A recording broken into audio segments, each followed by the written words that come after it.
பேரை பார்த்து எடுப்பீங்க சார். பெண்பாலா இருந்தா 2 ரிங்லயும் எடுத்துருவீங்க. நான் பாட்டு எழுதிய பல நடிகர்களையும் என் பாடலை பாடிய நடிகைகளையும் பல பேரை நான் பார்த்ததில்லை. இப்போதும் நான் வெளிப்படையாக சொல்லுகிறேன், இந்த தலைப்பு எனக்கு பிடிக்கவில்லை. தமிழில் பேர் வைத்தால் ஓடாது என்று யார் சொன்னது?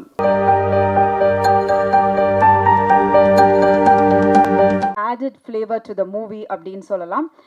இப்போ ரீசெண்டாக கூட ஞான பீட விருது வாங்கியிருக்காரு. இதை தாண்டி அது ஒரு கைத்தட்டல் கொடுத்துடலாம்னு நினைக்கிறேன். பிகாஸ் ப்ரெஸ் அண்ட் மீடியா நம்ம எல்லாருமே சேர்ந்து ஒரு வாழ்த்து சாருக்கு. அண்ட் இதை தாண்டி வந்து யூஸ்வலாக சாரோட சாங்ஸ் வந்து எப்போவுமே அந்த காதல் அந்த மாதிரி விஷயங்கள்லாம் பயங்கர என்ஜாய் பண்ணி நம்ம கேட்போம். பட் எனக்கு ஒரு கிளிம்ஸ் மட்டும் காட்டினாங்க. எனக்கு ரொம்ப ஷாக்கிங்காக இருந்தது. ஏன்னா பிரேக்கப்கே சார் இப்படி எழுதியிருக்காரு, அந்த மாதிரி இருந்தது அந்த சாங். ஸோ ரொம்ப சந்தோஷமாக இருக்குது. ஸோ ஒரு பெரிய, ஏன்னா நான் யூஸ்வலாக ப்ரெஸ் அண்ட் மீடியாவை கைத்தட்டல் கொடுங்கன்னு சொல்ல மாட்டேன். But since we don't do a standing ovation, but it deserves this. ஏன்னா அந்த விருதும் வாங்கியிருக்காரு. ஸோ ஒரு கைத்தட்டலோட it's time for us to call upon கவிஞர் Vairamuthu sir to share. Sir நீங்கள் ஃபியூ வேர்ட்ஸ் எல்லாம் இல்லை சார், நீங்கள் எவ்வளோ நேரம் வேணால் பேசலாம் சார்.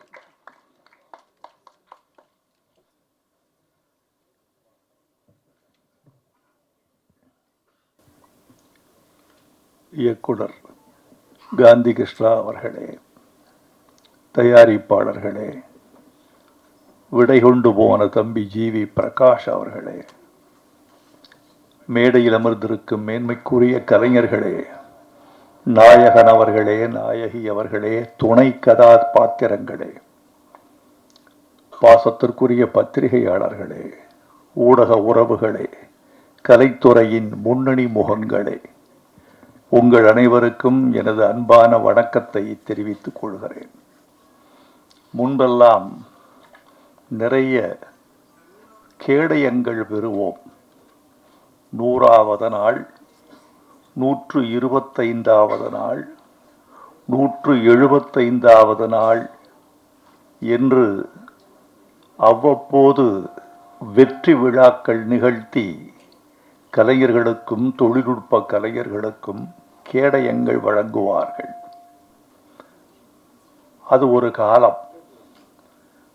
அந்த காலத்தில் அதுதான் ஒரு திரைப்படத்தின் கொண்டாட்டம். நான் நடிகர்களை, நடிகைகளை, தொழில்நுட்ப கலைஞர்களை திரையுலகில் அதிகம் சந்திக்காதவன். எனக்கு அதற்கு வாய்ப்பே இல்லை. நான் பாட்டு எழுதிய பல நடிகர்களையும் என் பாடலை பாடிய நடிகைகளையும் பல பேரை நான் பார்த்ததில்லை. சில பேரை பார்த்திருக்கிறேன் என்றால் அது அந்த வெற்றி விழா மேடையாகத்தான் இருந்தது. இப்போது அது மாறிவிட்டது. அந்த கொண்டாட்டத்தை இப்போது பாடல்களின் வெளியீட்டு விழாக்கள் மட்டுமே நடத்தி காட்டுகின்றன. இது ஒரு கொண்டாட்டம். நம்மை நாம் அறிமுகம் செய்து கொள்வதற்கும், நம்மை நாம் நலம் விசாரித்துக் கொள்வதற்கும், ஓ இவர்தான் அவரா என்று புரிந்து கொள்வதற்கும் இந்த மேடை பயன்படுவதாக நான் நினைக்கிறேன். இந்த மேடையை கூட்டிய நண்பர் காந்தி கிருஷ்ணாவுக்கு என் வாழ்த்துக்கள். எவ்வளவு நேரம் வேண்டுமானாலும் பேசலாம் என்று தொகுப்பாளர் எனக்கு ஒரு சுதந்திரம் கொடுத்திருக்கிறார். அது உங்களை எவ்வளவு பாதிக்கும் என்பது எனக்கு தெரியும். அதனால் அவர் கொடுத்த சுதந்திரத்தை இந்தியாவின் சுதந்திரம் போல் நான் தப்பாக பயன்படுத்த மாட்டேன். நான் சரியாக பயன்படுத்தி எண்ணி சில நிமிடங்களில் என் கருத்துக்களை பதிவு செய்து விடைபெற வேண்டும் என்று ஆசைப்படுகிறேன். பேசுவதற்கு ஆசைதான், நல்ல கூட்டம்தான், எண்ணிக்கையில் அதிகமான ஊடகங்கள் இங்கே வந்திருக்கிறார்கள் தாம். இதோ இந்த மேடையில் அறிவாளிகளும் சாதித்த கலைஞர்களும் நிறைந்திருக்கிறார்கள் தான். ஆனாலும் கூட சபையறிந்து நேரமறிந்து பேசுவது ஒரு நாகரிகம் என்பதை நான் அறிவேன். எண்ணி சில செய்திகளை உங்களோடு பகிர்ந்து கொள்ள விரும்புகிறேன். முதலில் நண்பர் காந்தி கிருஷ்ணா அவர்களை பற்றி. நண்பர் காந்தி கிருஷ்ணா அவர்களை நான் 30 ஆண்டுகளுக்கு மேலாக அறிவேன். இதில் மிக முக்கியமான செய்தி, இந்த 30 ஆண்டுகளை நீங்கள் அடிக்கோடிட்டுக் கொள்ள வேண்டும். நான் 46 ஆண்டுகளாக திரையுலகில் இருக்கிறேன். 30 ஆண்டுகளுக்கு மேலாக நான் காந்தி கிருஷ்ணாவை அறிவேன் என்றால் நீங்கள் ஒன்றை புரிந்து கொள்ள வேண்டும். 30 ஆண்டுகளுக்கு மேலாக திரையுலகில் இயக்குனராக ஒருவர் இயங்கிக் கொண்டே இருக்கிறார் என்பதுதான் காந்தி கிருஷ்ணாவுக்கு இருக்கக்கூடிய மிகப்பெரிய பலம். அதுதான் அவரது ஆற்றல் என்று நினைக்கிறேன். 1000 பாடல்கள் என்று நான் எழுதிய பாடல்களை தொகுத்து 2011 ஒரு நூல் வெளியிட்டேன். முத்தமிழறிஞர் கலைஞர் அதை வெளியிட்டார். திரையுலகின் எல்லா இயக்குனர்களும் பாடகர்களும் அதில் கலந்து கொண்டார்கள். இப்போது 2ஆம் தொகுதியை தயாரித்துக் கொண்டிருக்கிறேன். 1001 பாடல்கள் என்று அதற்கு தலைப்பிட்டிருக்கிறேன். அது 1000 பாடல்கள், இது 1001 பாடல்கள். சமீபத்தில் இதை தொகுத்து கொண்டிருக்கிற இந்த காலகட்டத்தில் புரட்டி புரட்டி பார்த்தபோது எத்தனை இயக்குனர்கள், எத்தனை பாடகர்கள், எத்தனை இசையமைப்பாளர்கள் என்று மலைத்து போன போது ஒன்று தோன்றியது. இவர்களில் எத்தனை பேர் இருக்கிறார்கள் என்று கணக்கு பார்த்தேன். பல பேர் காலத்தில் இருக்கிறார்கள், களத்தில் இல்லை. பல பேர் காலத்திலேயே இல்லை, நினைவுகளில் இருக்கிறார்கள். இந்த கலை உலகம் என்பது மாறிக்கொண்டே இருக்கிற ஒரு பிம்பம். இது ஓடிக்கொண்டே இருக்கிற ஒரு நுரை. இது வானவில்லை தனக்குள் வைத்து முடிந்து வைத்திருக்கும் ஒரு குமிழி. இதில் நிரந்தரமாக ஒருவன் 1/4 நூற்றாண்டுக்கு மேல் பயணம் செய்கிறான் என்றால் அவன்தான் அறிவு திறம் வாய்ந்தவன், பண்பாட்டு திறம் வாய்ந்தவன், கலை உலகை புரிந்து கொண்டவன் என்று நீங்கள் தெரிந்து கொள்ளலாம். இந்த 3 பெருமைக்கும் உரியவர் என் அருமை நண்பர் காந்தி கிருஷ்ணா என்று நான் உறுதியாக நம்புகிறேன். காந்தி கிருஷ்ணா 30 ஆண்டுகளுக்கு பிறகும் பிரேக்ஃபாஸ்ட் என்ற ஒரு ஆங்கில தலைப்பை வைத்துக்கொண்டு உங்களுக்கு ஒரு படம் கொடுக்க வந்திருக்கிறார் என்றால் அவருடைய கால நீட்சியை நான் போற்றுகிறேன். ஏனென்றால் பெரியவர்களே, முன்பெல்லாம் ஒரு கலைஞன் 25 ஆண்டுகள் அதிகபட்சம் கோலோச்சுவான். அப்படி 25 ஆண்டுகள் முடிந்த பிறகு அவன் மெல்ல மெல்ல ஓய்வு பெறுவான். அவன் மூளை மங்கிவிட்டது என்று பொருள் அல்ல, உடல் ஓய்ந்து விட்டது என்று பொருள் அல்ல. ஏன் ஒரு மனிதன் கலை உலகிலிருந்து ஓய்வு பெறுகிறான் அல்லது ஒதுக்கப்படுகிறான் என்றால் அது அவன் மீது கொண்ட பிழை அல்ல, அவனது திறமை குறைவு அல்ல. ஒரு சமூகம் அவனை விட்டு முன்னே போய்விட்டது என்று அர்த்தம். ஒரு சமூகம் இயங்கிக் கொண்டே இருக்கிறது. சமூகம் என்பது ஓர் உயிரி, அது தன்னை கடந்து போய்கொண்டே இருக்கிறது. அந்த சமூகத்துக்கு பின்னால் அதன் வாளை பிடித்து கொண்டு, காலை பிடித்து கொண்டு, தோளை பிடித்து கொண்டு ஒருவன் பயணப்பட்டு கொண்டே இருக்கிற வரைக்கும் அவன் கான்டெம்பரரி என்று சொல்லக்கூடிய நிகழ்கால தன்மையில் இருக்கிறான். ஆனால் பல பேர் காலத்தை தவற விட்டு விடுகிறார்கள். காலம் மாறுகிற போது தானும் மாறிக்கொள்ளாதவனை காலம் கருணையில்லாமல் விட்டு போய்விடுகிறது. ஆனால் என் நண்பர் நம்முடைய காந்தி கிருஷ்ணா தன்னை புதுப்பித்து கொண்டே இருக்கிறார். அவரோடு பேசினால் நேற்றைய சம்பவங்களையும் பகிர்ந்து கொள்ளலாம், நிகழ்கால சம்பவங்களையும் பகிர்ந்து கொள்ளலாம். செயற்கை நுண்ணறிவு, ஆர்டிஃபிஷியல் இன்டெலிஜென்ஸ் என்று சொல்லக்கூடிய இந்த செய்யறிவு 2900 என்ன நிகழ்வுகளை காட்டும் என்ற உண்மையையும் அவர் தெரிந்து கொள்ளலாம். தன்னை புதுப்பித்து கொண்டே இருக்கிற மனிதர், நல்ல கலைஞர் காந்தி கிருஷ்ணா. அவர் செல்லமே என்ற படத்திலிருந்து அவரோடு நான் இருக்கிறேன். என்னோடு அவர் இருக்கிறார் என்று சொல்வதெல்லாம் பிழை. அவரோடுதான் நான் இருக்கிறேன் என்பது உண்மை. ஏனென்றால் அவர்கள் நினைத்தால் எந்த கலைஞருக்கும் வாய்ப்பு கொடுக்கலாம். ஆனால் அவரோடு நான் இருக்கிறேன் என்பதனால் என்னை அவர் பயன்படுத்தி கொண்டே இருக்கிறார் என்பதுதான் உண்மை. அவர் குறித்து ஒரு செய்தியை உங்களோடு பகிர்ந்து கொள்ள வேண்டும்.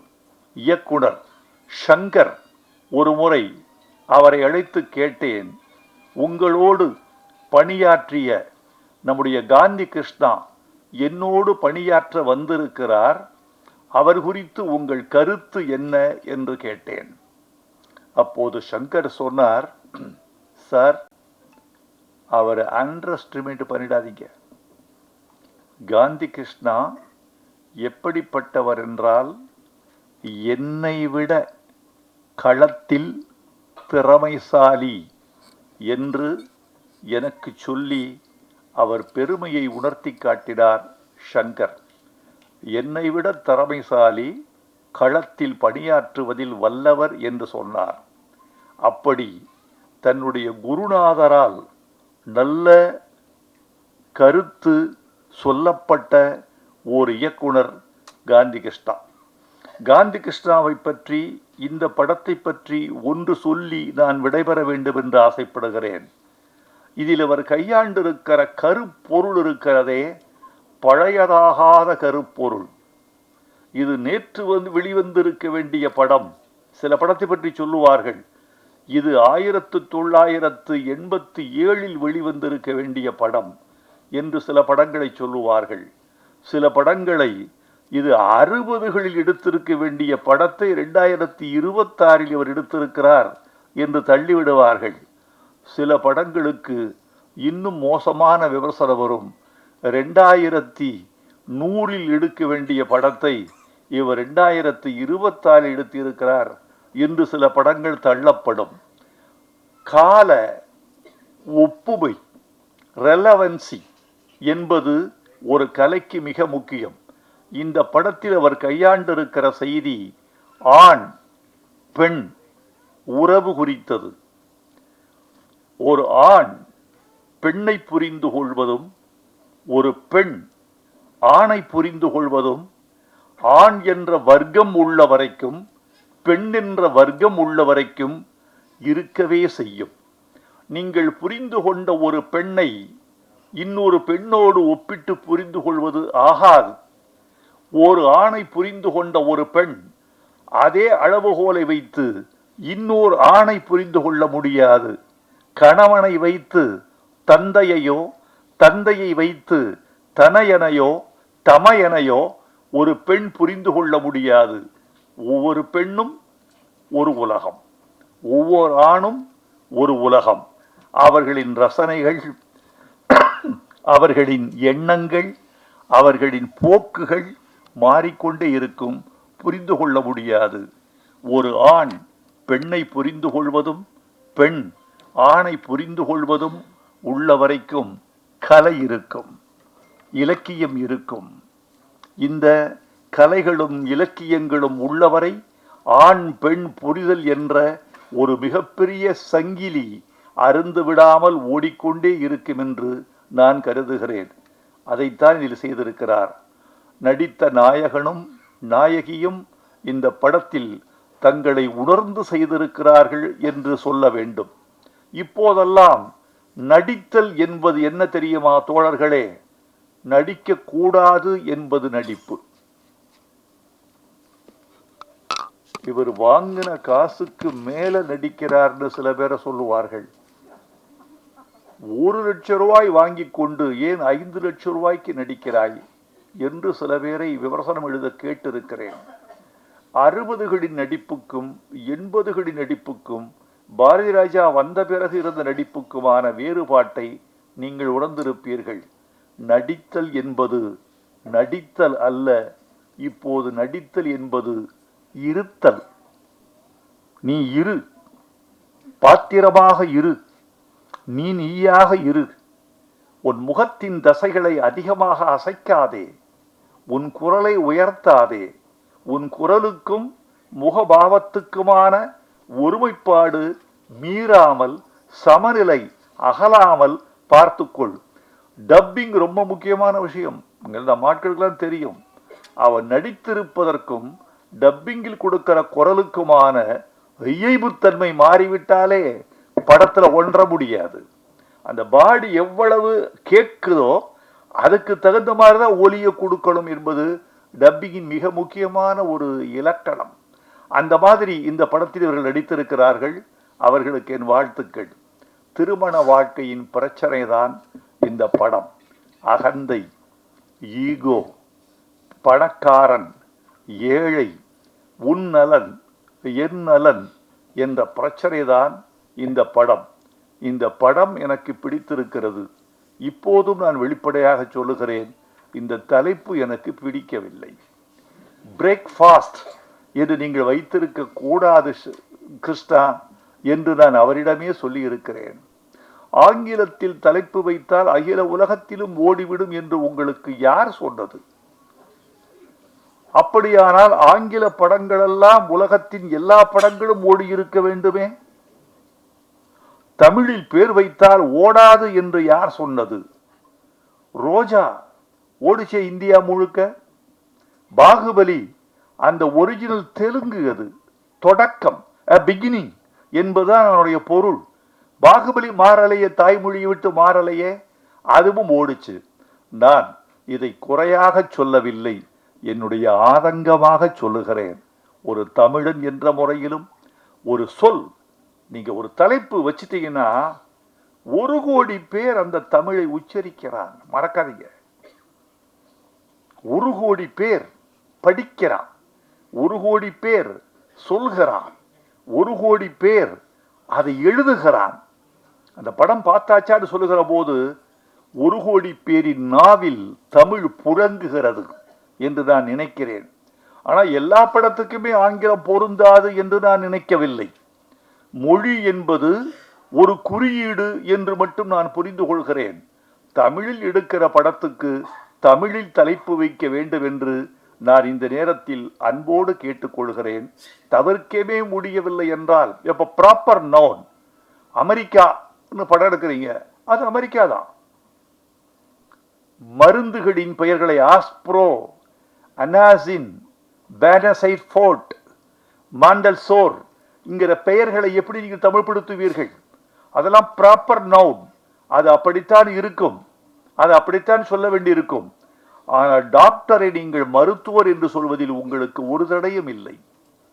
எ மேன் என்பதை ஆண் என்று சொல்வதில் உங்களுக்கு ஒரு தடையும் இல்லை. எனவே புழங்கக்கூடிய சொற்களை தமிழ் படங்களுக்கு பேர் வைக்க வேண்டும் என்று நான் அன்போடு கேட்டுக்கொள்கிறேன். திருமணம் என்பதை பற்றி ஒரு சொல். இந்த படத்துடைய பிரச்சனை அதான். திருமணம் செய்து கொண்டது தப்பா சரியா? நீ எனக்கு பொருத்தமானவன் தானா, நான் உனக்கு பொருத்தமானவள் தானா என்பதுதான் இந்த படத்தினுடைய மையம். திருமணம் என்பது முற்றுகையிடப்பட்ட ஒரு கோட்டை. உள்ளே இருப்பவர்கள் வெளியே வர துடிக்கிறார்கள், வெளியே உள்ளவர்கள் உள்ளே செல்ல தவிக்கிறார்கள். இதுதான் கல்யாணத்தை பற்றிய கான்செப்ட். இதுதான் இந்த படத்திலும் நிகழ்ந்திருக்கிறது. ரொம்ப அழகாக கையாண்டிருக்கிறார், மிகையாக இல்லாமல் கையாண்டிருக்கிறார் காந்தி கிருஷ்ணா. காந்தி கிருஷ்ணாவிடம் இன்னும் சரக்கு இருக்கிறது, சமுதாய அக்கறை இருக்கிறது, பாத்திரங்களை வடித்தெடுக்கக்கூடிய நேர்த்தி இருக்கிறது. பாத்திரங்கள் எது மட்டும் பேசலாம் என்ற அளவீடு தெரிகிறது. எனவே காந்தி கிருஷ்ணா தொடர்ந்து படம் எடுக்க வேண்டும், தொடர்ந்து வெற்றி பெற வேண்டும் என்று நான் விரும்புகிறேன். இந்த படமும் வெற்றி பெற வேண்டும். இந்த படத்தில் நடித்தவர்கள் புகழ் வர வேண்டும். தயாரிப்பாளர், எங்களை நம்பி முதலீடு செய்திருக்கிறீர்கள், உங்களுக்கு நாங்கள் நன்றி தெரிவித்துக் கொள்கிறோம். ஒரு தயாரிப்பாளர் கிடைப்பது என்பது அவ்வளவு எளிதான விஷயம் அல்ல. இன்றைக்கு சினிமா உலகில் தயாரிப்பாளர்கள் இல்லாமல் எத்தனை நடிகர்கள், எத்தனை கதைகள், எத்தனை இயக்குனர்கள் காத்திருக்கிறார்கள் என்ற விவரம் உங்களை விட எங்களுக்கு அதிகம் தெரியும். ஒரு தயாரிப்பாளர் தான் இன்னைக்கு கர்த்தா. பணம் போட்டு நம்பி வெற்றியை சந்திக்கவும் தோல்வியை ஏற்றுக்கொள்ளவும் ஒரு தயாரிப்பாளர் தயாராக இருக்கிறார். அவருக்கு எங்கள் நன்றியை தெரிவித்துக் கொள்கிறேன். இந்த படத்தில் நீங்கள் வெற்றி பெற வேண்டும். தொட்டது துலங்கட்டும், காந்தி கிருஷ்ணா வெல்லட்டும்.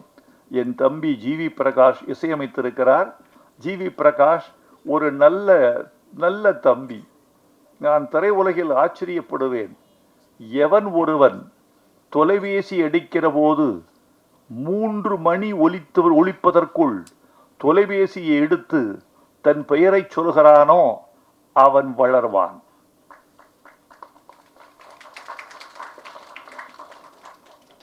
மூணு ரிங்கில் எடுத்துருங்க. எடுப்பீங்களா? பேரை பார்த்து எடுப்பீங்க சார். பெண்பாலா இருந்தா 2 ரிங்லயும் எடுத்துருவீங்க. அதல்ல, என்னன்னா, எவன் ஒருவன் 3 ரிங்கில் எடுக்கிறானோ அவன் அச்சமற்றவன், அவன் கடன் வாங்காதவன், அவன் வீரன், அவன் யோகியன், அவன் நேர்மையாளன். நான் குளிக்கும் போதும் தூங்கும் போதும் தவிர 2 சத்தத்தில் எடுப்பேன். நீங்களும் எடுத்து பழகுங்கள், வெல்வீர்கள். இந்த படமும் வெல்லட்டும். நன்றி.